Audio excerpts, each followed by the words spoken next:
Halo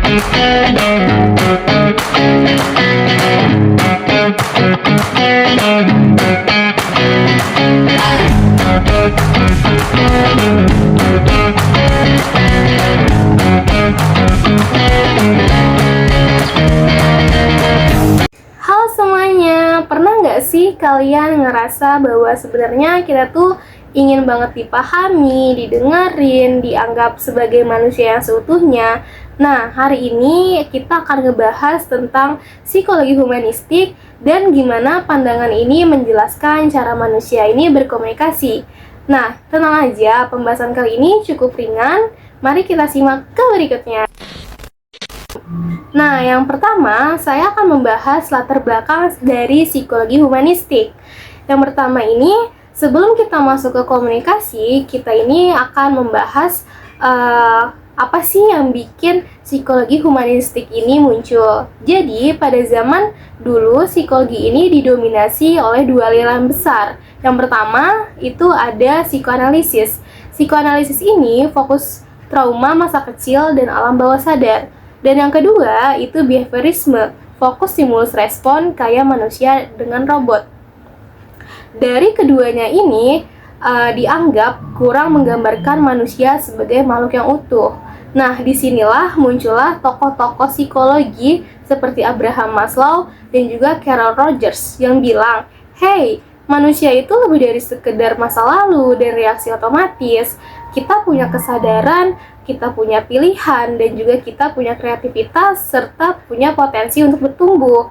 Dan ya inilah yang menjadi awal lahirnya dari psikologi humanistik.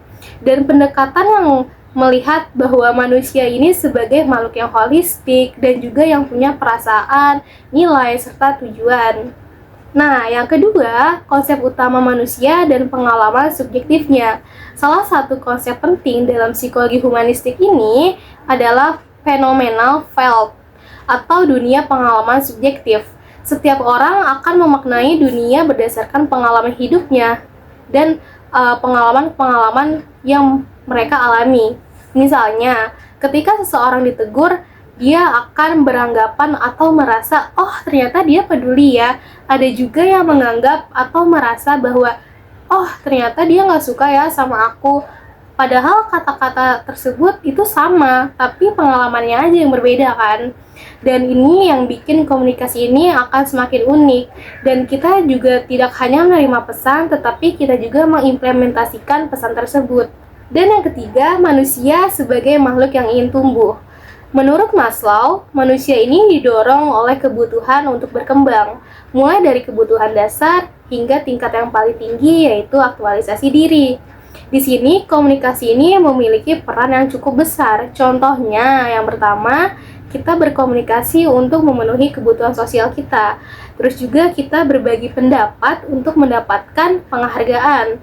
Dan juga kita berkarya dan mengekspresikan diri untuk aktualisasi diri kita. Yang artinya, komunikasi ini bukan hanya sekedar ngomong atau chat saja, tetapi bagian dari proses manusia mencapai potensi terbaiknya. Dan yang keempat, komunikasi autentik dan kongruensi. Sekarang kita masuk ke konsep kongruensi dari Carol Rogers.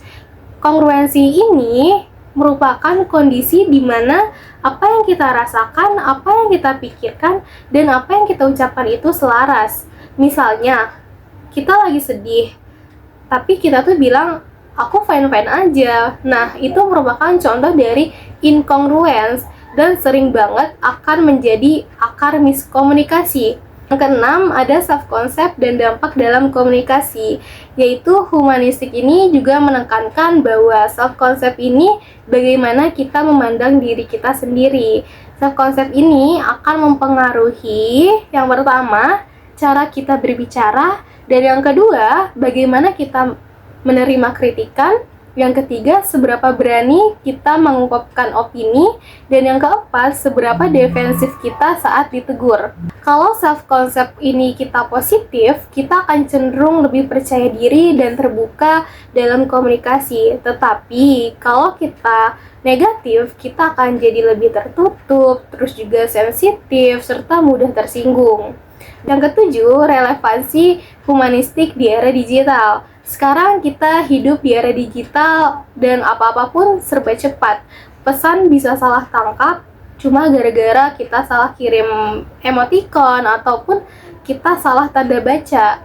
Dan perspektif humanistik ini akan relevan banget di zaman sekarang karena mengingatkan kita untuk yang pertama, lebih mindful saat menyampaikan pesan. Yang kedua, memahami konteks dan perasaan orang lain. Yang ketiga, tidak asal menilai orang cuma dari satu chat. Dan yang keempat, tetap jujur dan autentik tanpa menyakiti. Nah, komunikasi digital ini tetap membutuhkan empati dan tetap butuh keasliannya. Dan dari materi yang sudah saya sampaikan tadi, bahwa psikologi humanistik ini dapat membantu kita dalam memahami manusia bukan hanya sekedar makhluk yang bereaksi, tapi juga makhluk yang punya kesadaran, nilai, tujuan, serta kebutuhan untuk bertumbuh. Dalam komunikasi yang manusiawi, yang jujur, serta empati dan terbuka adalah kunci dari menciptakan hubungan yang sehat serta bermakna. Semoga di video kali ini teman-teman dapat memahami materi dengan lebih mudah dan lebih dekat ke kehidupan nyatanya. Terima kasih sudah menonton dan sampai ketemu di materi berikutnya. Bye-bye!